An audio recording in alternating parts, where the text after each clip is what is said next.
In the golden haze of early dawn, where the dense Indian jungle stirs to life with chirping birds and distant monkey calls, a low rumble echoes through the trees, growing louder with each passing second. The jungle breathes, its heart pounding to the sound of heavy footsteps.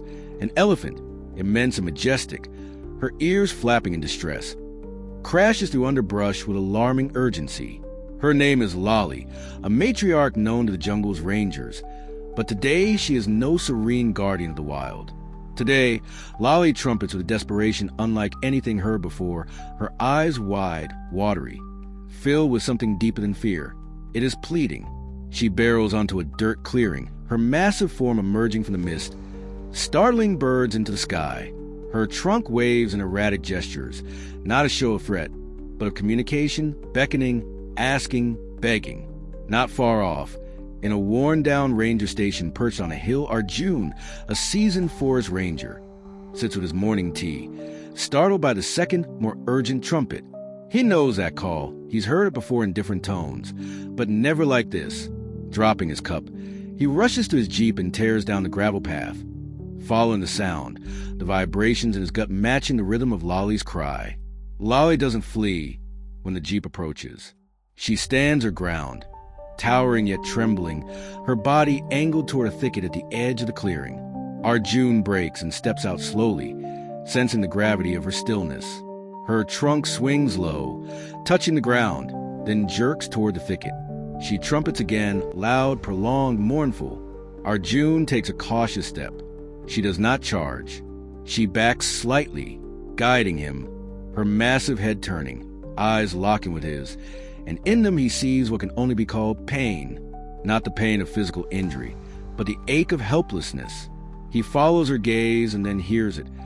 A faint cry, a mewling that doesn't belong to any bird or monkey. Arjun parts the brush, and the earth gives way into a deep pit, expertly hidden with old foliage now trampled through. Inside, a baby elephant, no older than 2 years, struggles to rise, its legs scraped, its trunk twitching weakly, its eyes full of tears and fear, look up at him with the same pleading gaze.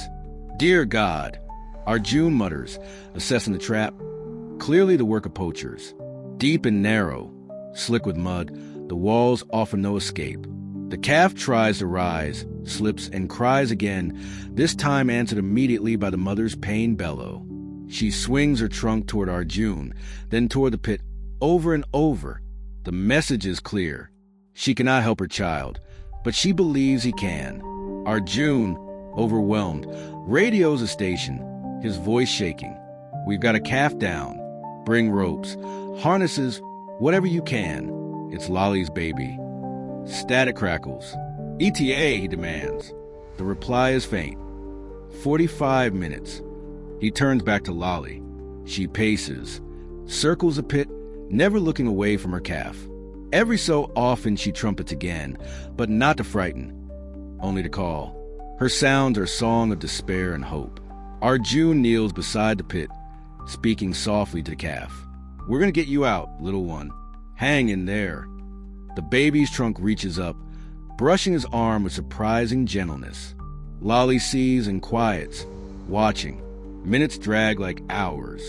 Arjun paces, muttering plans. The mother grows more agitated, sensing the baby weakening. She steps toward the pit, testing the edge, trying to reach him with her trunk, but it's not enough. She backs off, trumpets in frustration, then rumbles deep in her throat, an ancient sound primal, a cry across time. Arjun moves closer to her, hand outstretched, whispering, "I need you to trust me." She lowers her massive head, almost bowing. Then she steps aside. When the rescue team finally arrives, hauling chains, pulleys, and manpower, Arjun has already set the ropes, his shirt soaked with sweat. Lali stands to the side, eyes glued to every movement, her body taut with anticipation and fear. The team lowers a makeshift harness, which the calf resists weakly. "He's fading," someone warns.